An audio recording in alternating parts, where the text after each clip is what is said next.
Yes, thank you. First of all, I'm very pleased to be a part of this forum, to be a panelist. I would like to thank the organizers. I think it's a very interesting, a platform to exchange views on the situation in the Eurasia countries.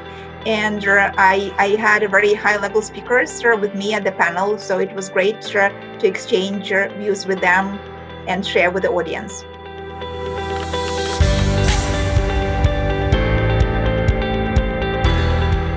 Yes, indeed. It's very unprecedented development.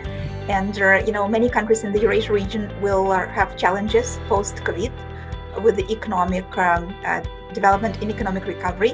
And I think it would be very important for the Korean investors to look closely to these countries and basically consider more FDI into these countries. And I'm sure these countries would need FDI, including from Korea. And I'm sure that the Korean investors they have a lot to offer to these countries, starting from the healthcare and of course to various other sectors and industries.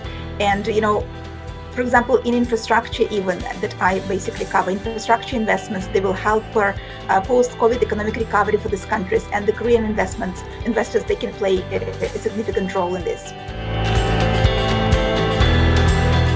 Well, I'm sure that the partnership and cooperation will increase because the Eurasian countries, as I said, would need more FDI, and Korea has something to offer. So I'm sure that we will see increased level of cooperations across Eurasia with Korea. I would recommend to basically have some local reps. For example, ENBRD is very successful in this market because in each of these countries we have a representative office, we have resident office, and it helps to communicate locally.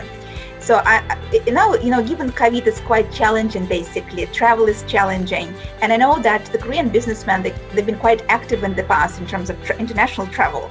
Now it's becoming very difficult and challenging. So I would suggest to all these new companies to have a rep or to have some connection locally. And this connection can help them to promote their companies, their startups or applications or whatever they create.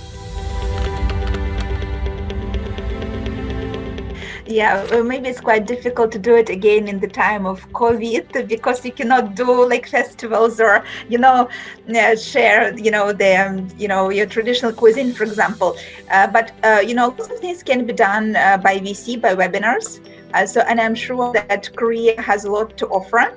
I'm sure you can still have some cultural dates or, in countries using, Zoom or using, WebEx. So there are ways to do it. And I'm sure that lots of, in particular young people, would be keen to learn more about Korea and about the Korean culture.